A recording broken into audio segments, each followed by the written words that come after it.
છોટાઉદેપુરની માર્ગ અને મકાન વિભાગની કચેરીમાં એક બાજુ અધિકારીઓ અને કર્મચારીઓ પોતાની સીટ પરથી ગાયબ છે, તો બીજી બાજુ ખાલી ઓફિસમાં પંખા, એસી અને લાઇટો ધમધમી રહ્યા છે.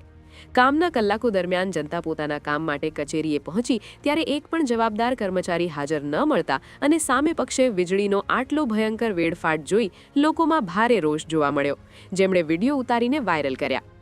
આ દ્રશ્યો નાયબ કાર્યપાલક ઇજનેરની કચેરીના છે, જ્યાં કોઈ લંચ બ્રેક નહીં પણ ઓફિસ આવર્સ હોવા છતાં આખી ઓફિસ બિનવારસી હાલતમાં જોવા મળી હતી.